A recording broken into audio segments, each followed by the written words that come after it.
Assalamualaikum warahmatullahi wabarakatuh. Salam sehat, salam sejahtera, Om Swastiastu.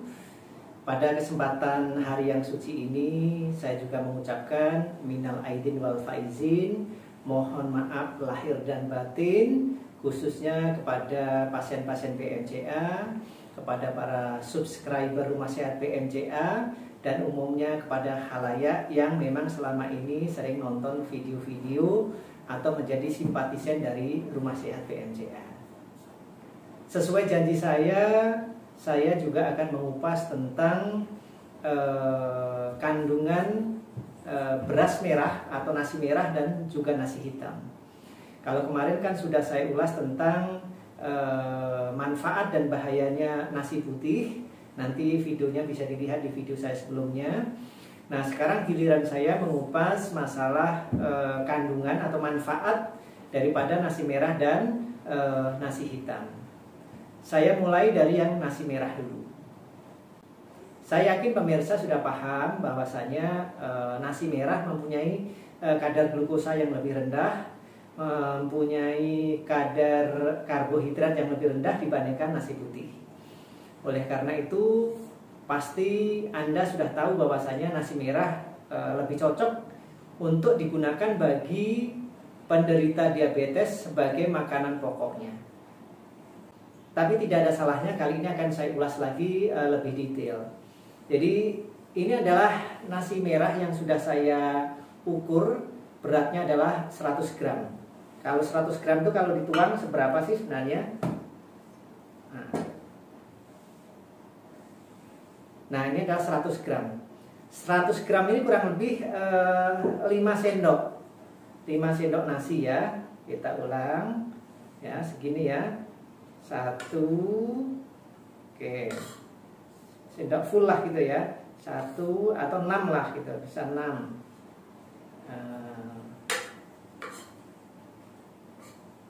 2. 3 terlalu banyak nih. 4, 5, ya 6 lah, jadi bisa jadi 6 sendok. Nah, 6 sendok ya. Jadi kurang lebih kalau 100 gram itu adalah 6 sendok makan, minimalnya Anda tahu.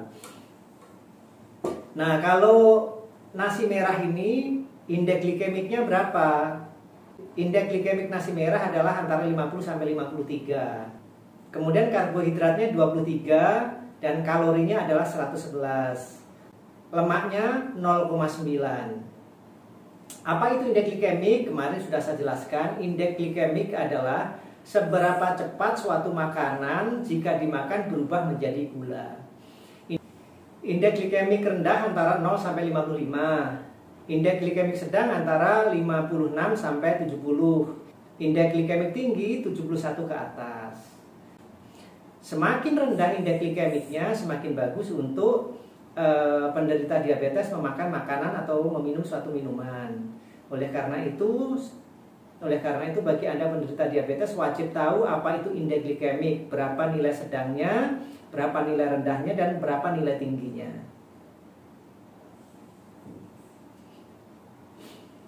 Tetapi kalau di PMJA saya lebih menyarankan bukan hanya indeks glikemik yang jadikan patokan, tetapi beban glikemik. Karena beban glikemik itu sudah gabungan antara jumlah indeks glikemik dan karbohidrat. Nanti saya kasih tahu dengan contoh yang nasi merah ini tadi. Nah, nasi merah ini kan indeks glikemiknya 50. Kemudian karbohidratnya adalah 23. Jadi untuk mencari beban glikemik itu sama dengan 50 kali 23 dibagi 100, sehingga hasilnya menjadi 11,5. Nah, apa itu beban glikemik?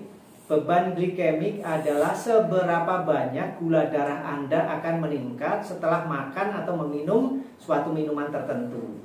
Misalnya saja Anda makan nasi merah yang 100 gram tadi, beban glikemiknya kan 11,5. Jadi kalau Anda makan beras merah 100 gram 2 jam setelah makan, kalau dicek gulanya kemungkinan hanya nambah 11,5 tadi. Misalnya dari 120, 2 jam berikutnya dicek lagi menjadi 131,5.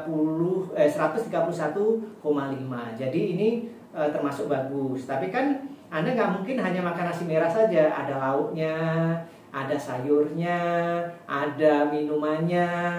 Nah, gabungan antara lauk, sayur, buah, minuman itu kalau sekali makan tidak lebih dari 60 ya termasuk bagus.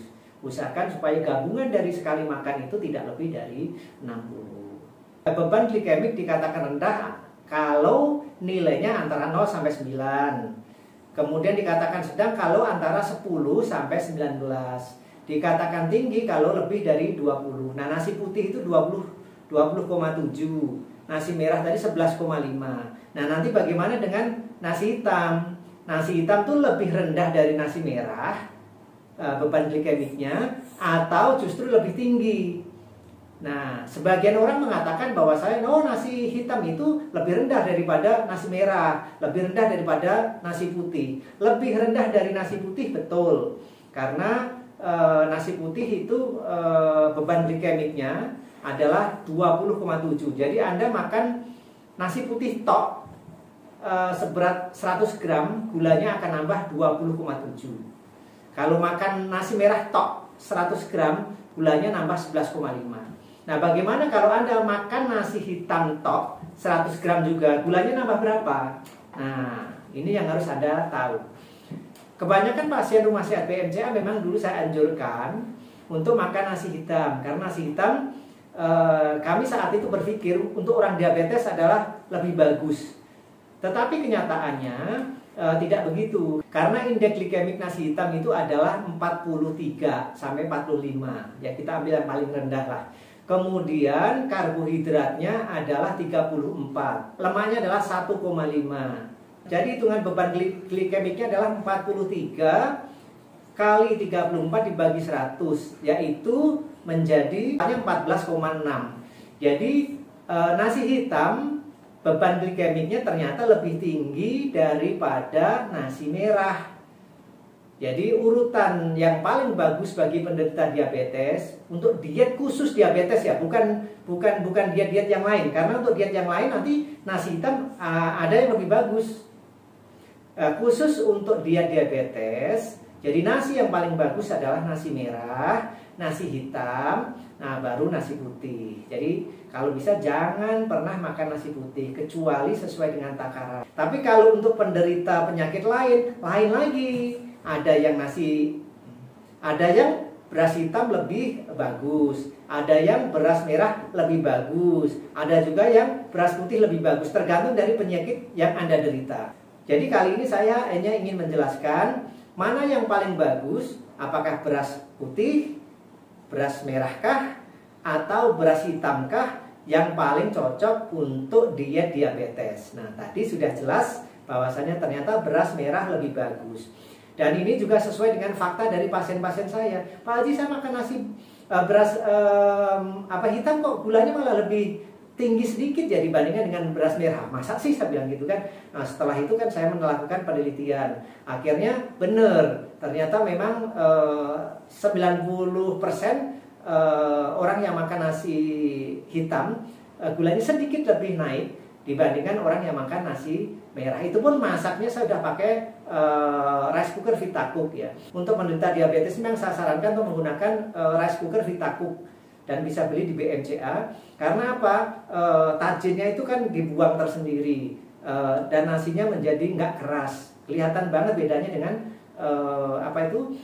rice cooker yang lain. Jadi kalau rice cooker Vitacook itu jelas. Jadi pada saat dituangkan, dicampur dengan air tajinnya itu keluar lewat bawah dan itu dibuang. Nah, itu yang membuat beban glikemiknya menjadi rendah karena karbohidratnya terbuang keluar.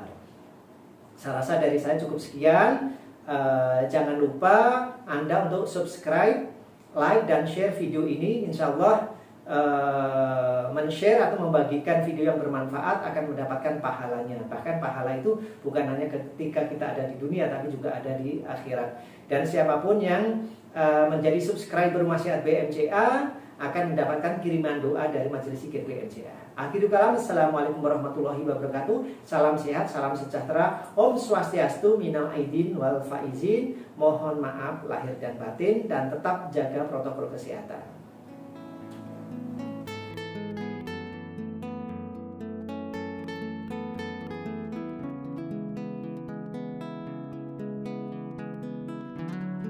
Ini khususan jasati waruhi pasien-pasien BMCA, pembeli-pembeli produk BMCA, pengamal-pengamal ilmu BMCA, subscriber Rumah Sehat BMCA yang minta didoakan, para subscriber BMCA Badminton Club yang minta didoakan, para follower Rumah Sehat BMCA dan follower Harborisco Sanjaya yang juga minta didoakan hari ini. Al-Fatihah.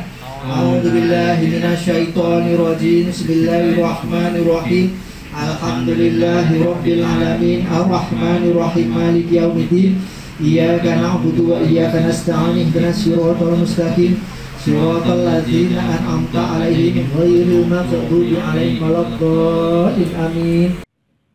Wassalamualaikum Pak Haji. Kabar baik, saya Pak Mangku dari Bangli, Provinsi Bali. Telah mempergunakan obat Pankro. Saya dengar dari seminar Pak Haji di Bali TV. Langsung besoknya saya meluncur ke Tabanan beli obat Pankro. Ambil baru 1 botol. Habis 1 botol, obatnya habis. Sudah 2 kali saya ke sana tidak ada obat.